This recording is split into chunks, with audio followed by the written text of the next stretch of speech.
What's up, guys? How we doing tonight? Good. So there was this holiday that we had last week. What was it? Black Friday. Right. Oh, that one too. Yeah, Thanksgiving was also last week. Did you guys tell me what kind of food you guys ate on Thanksgiving? What'd you guys eat? Turkey. Can I hear peanut butter and jelly sandwiches? No. Mashed potatoes. Who had mashed potatoes? Wait, who had like a different kind of potatoes? Oh, sweet potatoes. Okay. Dude, so let me tell you, my mom made this incredible Thanksgiving spread. She had the turkey, she had the stuffing, she had like corn and everything. It was so good. And like I never really overeat on this holiday because it's one of those weird holidays where like you only eat one time, right? It's like I don't understand why we can't eat like Thanksgiving lunch or Thanksgiving dinner. It's got to be this weird like in between thing. Anybody with me? Like it's weird, right? Because then like we eat at 2 o'clock, and then by the time it's 5 o'clock or 6 o'clock, like I'm kind of hungry again. And then even in the morning, like while I'm waiting for the food, I'm starving, right? I don't understand this holiday. So my mom made this like really good meal, and then the neighbors came over and brought food, and I was like, I can't eat any more, but I'm going to. So then I ate more. And then of course it was time for dessert. My mom made these like really good pumpkin rolls with like cream cheese filling, and she cut it up, and it was just so good. So I had a good Thanksgiving. Hopefully you guys did too, but it's good to be back, right? Okay, good. I'm glad you're glad to be here. Who remembers what we did last week? Pie and panel night. What did you guys think of that? Was that good? Good. Did you guys get some of your questions answered?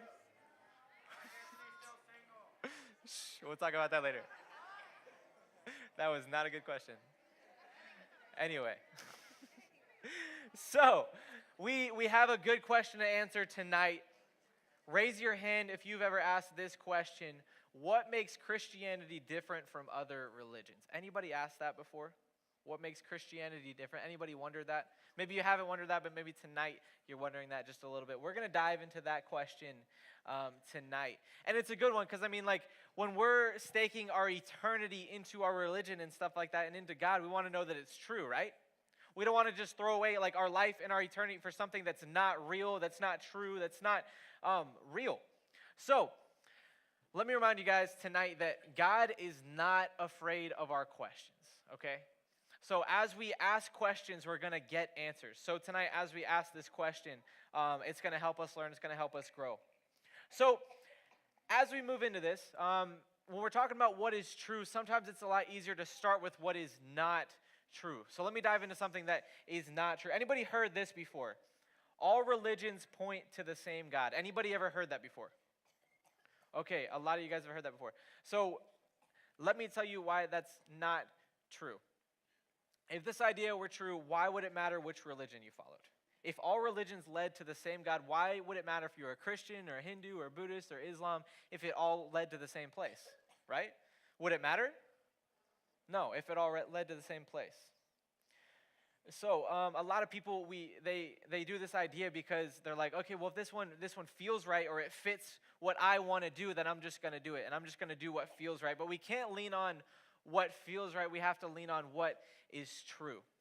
So the idea that all religions point to God, point to the same God, is not true. The truth is all religions are fundamentally and completely different. So check this out. I made these poster boards. I'm not the most artistic person. Give me some grace. Okay, we got this one. So, okay, you guys can read that kind of? Okay, good. So check this out. All the world's religions can be broken down into 3 categories. So over here, for you guys that are over here, this one says only universe. So in this one, people they don't believe in anything spiritual. This is as far on this side as you can go. They believe in only what they can see. They believe in space. They believe in that the earth is what it is. There's nothing spiritual. There is just the universe. But then there's this side.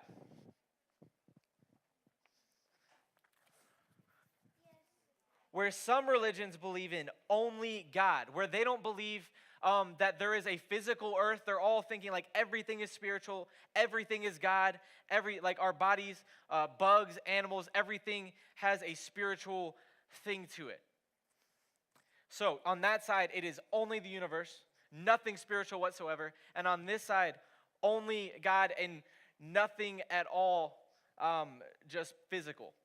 Now here's the middle ground, which you can probably guess for those of you guys on the side.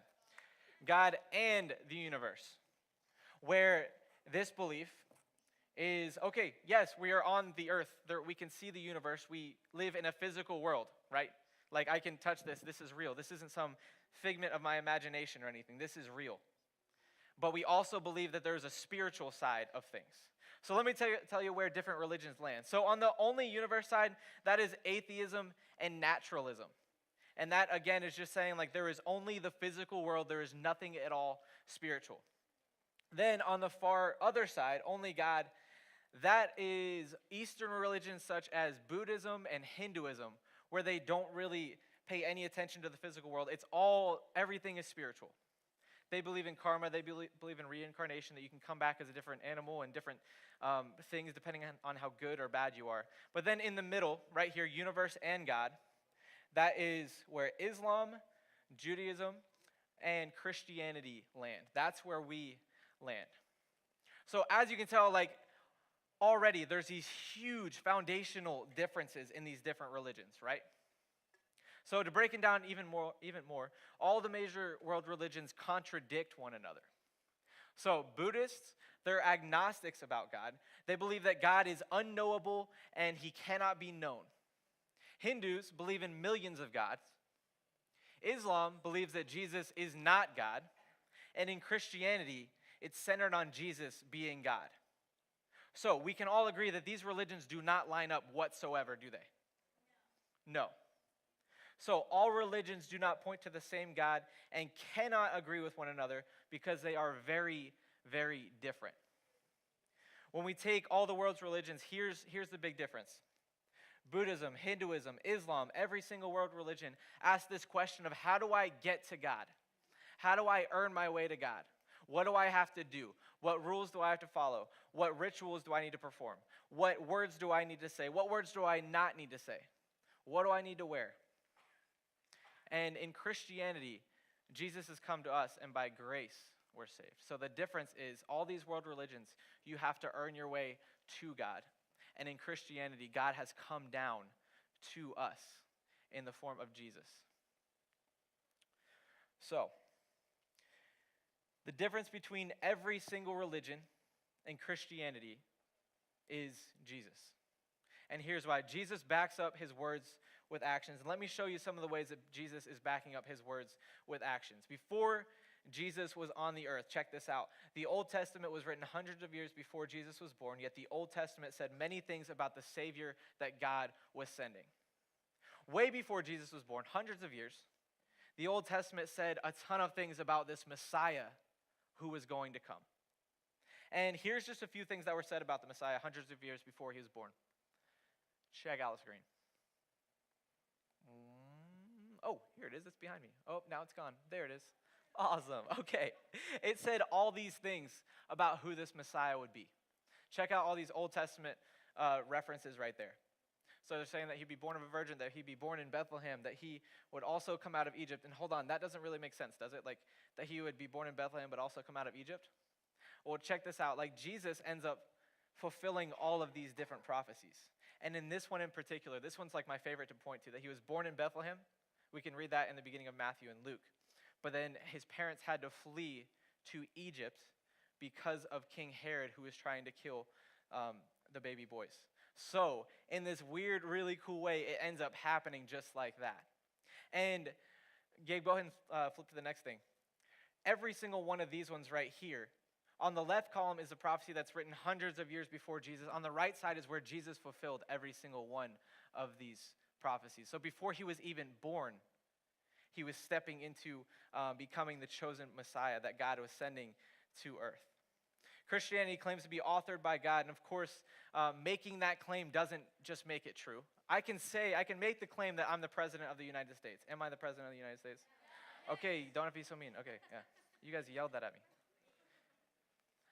I could say I'm the president, but that doesn't make it true. Anybody can make claims, but backing up those claims is entirely different. So scholars claim that there are between 200 and 400 of these claims in the Old Testament. They became true about Jesus. 200 to 400 became true about Jesus. When I heard this, one, I thought that was crazy. Two, I wanted to play the game, What Are the Odds? So check this out. Any math people out there? Okay, for those of you guys who are not, we're in the same boat. For those of you who like math, those of you guys that do like math, you're going to enjoy this. Those of you guys who don't enjoy math, you're going to enjoy this. Don't worry. Check this out. This is crazy.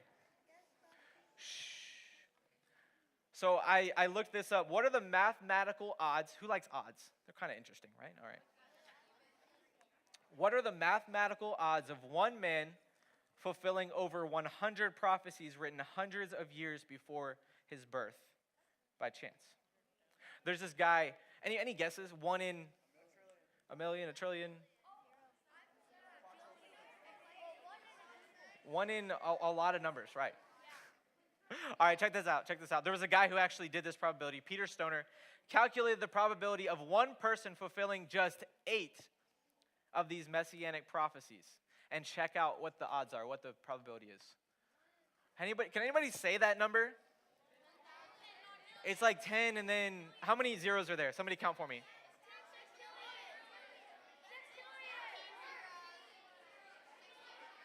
Do we have a number? How many zeros are there? 16? 15?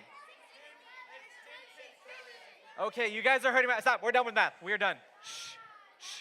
I can't do this anymore. Stop yelling numbers, please. Math scares me. You guys just reminded me how much I really don't like math. Okay, 1 in 10 with like 15 zeros after it. The odds of all 8 coming true are virtually incomprehensible. Check this out. Suppose we filled up the state of Texas. Anybody been to Texas? How big is it? Like with your hands. Yeah, it's that big. It's right there. Carson, you're close, but it's not. It's bigger than that. So this is like one of the biggest states. Ready? Suppose we filled the entire state of Texas with 100 trillion silver dollars. That would make the entire state about 2 feet deep. How big is 2 feet? All right, you guys got it. You're good. Okay, suppose that'd make Texas 2 feet deep in coins, right? Then we mark one of those coins.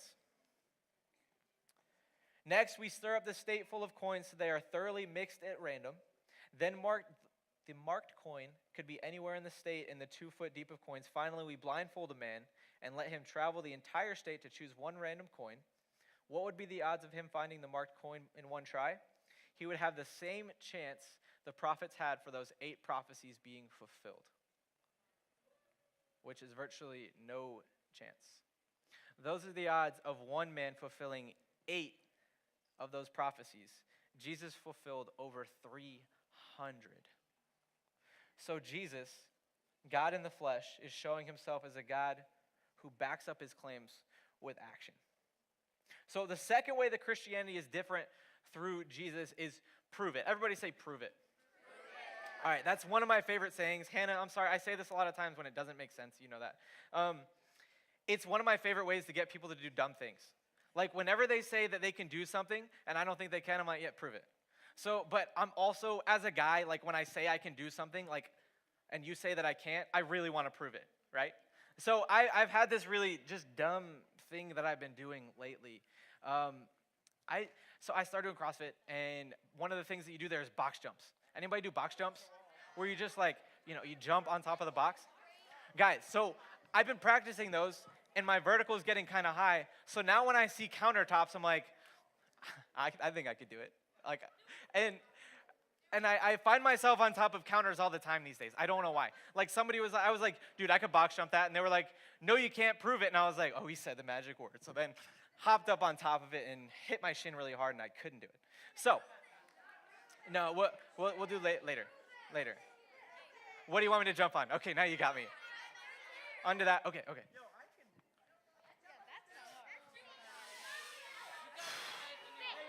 I don't think I can do it. Do I have to? Okay.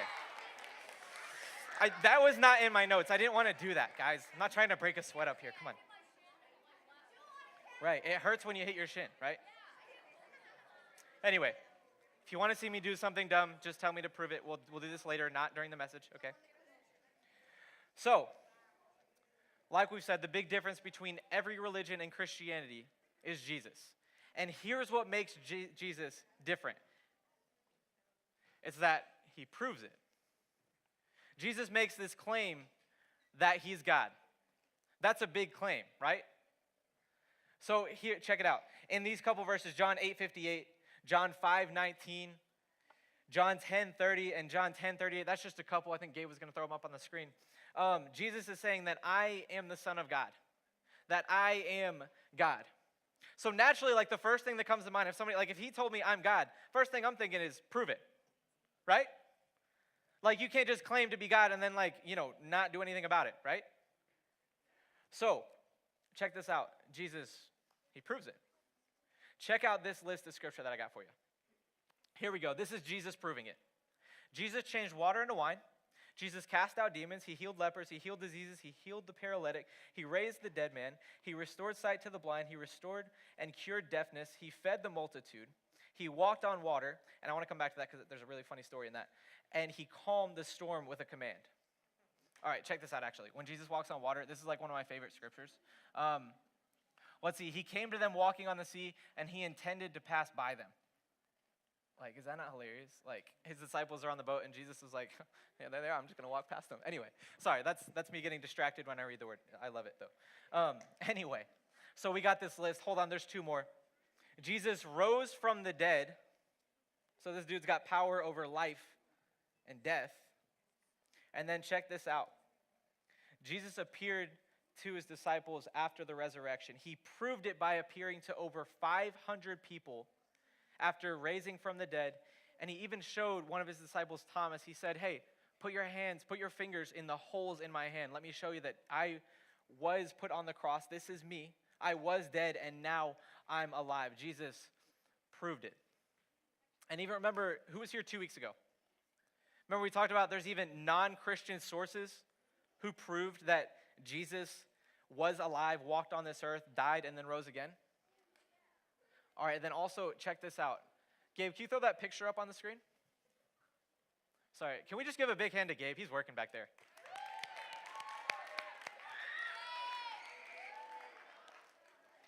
All right, so check this out. I thought this was really cool, and I love these little cartoon things. Okay, so here's how other religions started. It started with a private dream. Remember, private. One person, dream about God, or a private angelic encounter, or a private idea about God, and then that one person who had that private dream told everybody else that he knew. That's every other religion. Now check this out. Check out Christianity. Here's how Christianity started. After a public ministry, Jesus was killed publicly. Jesus rose from a public tomb publicly. Christ publicly showed himself to the then sorry, that word is the the public told everyone what they saw. You guys getting that? Like, if I had a dream about God and stuff like that, hopefully it wouldn't just be me. You know, Jesus appeared to everyone, died in front of everyone, showed himself after he had risen from the dead to everyone. This wasn't just like one person's little idea about God and then telling everybody. This was God in the flesh saying, here I am, look at me, I'm God. So, and I don't know if you guys knew this, there's other people who have claimed to be the Messiah, but none of them have fulfilled these prophecies. None of them could prove it, and all of them died.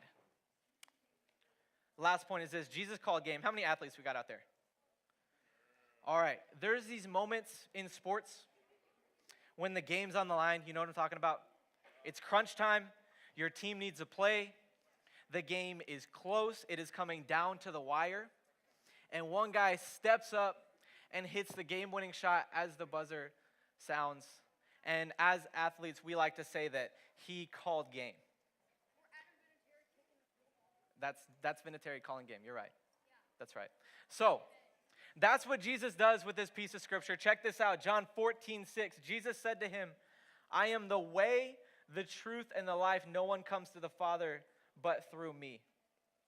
Through this one statement, Jesus saying, I am the only way to God. I am the true source of salvation. I am the Christ. We've talked about this verse before, right? It doesn't say, I am a way. It says, I am the way. Jesus is not an option. He is the only solution. He's not one of many ways to God. He doesn't provide other answers. He is the only way to God. So Jesus gives us the answer to this question that he knew would be asking 2,000 years later today. And when we ask, like, is there only one way to God? He says yes, and it's through me. So only in Christianity do we have the person of Jesus who claimed to be God, performed many miracles to prove his claim of divinity, who died and rose from the dead, who said he alone was the way, the truth, and the life. All other religions are made up of people searching for God, and they do this in a multitude of ways where they are trying to find God and gain his approval. But we have a God who has come to us. So, here's what we got to do with this. Just 3 little points. Everybody say 3 points. All right, check it out. Here we go. First one. Everybody say, other religions, one truth. All right, that was kind of a mouthful. Other religions, one truth. Like I said, we're just scratching the surface. Guys, I've given you just about this much again. Just like a few weeks ago, I was like, okay, there's so much more, but all we have time for is this much. We're just scratching the surface. There's so much evidence and proof for our Bible, for Jesus, and that his word is true. But like we talked about tonight, Jesus says that he is the only way, so his word is true, and all other religious methods are false. Everybody said number 2. Evidence supports faith. So it's by faith that we're saved, not by facts. So these facts are great and they point us to Jesus, but it's by faith that we're saved. Sometimes the faith side of things is what is tough for us because we can't see it. But that's what it looks like to believe in him. That's faith, is leaning on something that we can't see tangibly right in front of us. Everybody say number 3. Know, not just read. Hey, it's kind of fun when you guys repeat things. So, guys, I don't know, some of you guys haven't really understood this yet. I want to explain this. So, we don't serve a textbook God. Okay? We're not studying a test that not studying for a test that God's going to give us in heaven. Okay? We're not memorizing facts about Jesus. We serve a God who we know and can have a relationship with. And that right there is the difference between Christianity and other religions. No other religion are you going to find where you can have true, real relationship with a loving God. So, Christianity is different from other religions because in Christianity, God came down to earth, and his name is Jesus. So, we're going to worship here in a little bit. Will you guys pray with me? God, we thank you for truth. And we thank you for being the way and the truth and the life. Lord, there's no other way to you. It's only through Jesus. It is only through your son, Jesus, God, that we can get to you. Thank you so much for tonight. Thank you so much for this place. Lord, we love you. And this we lift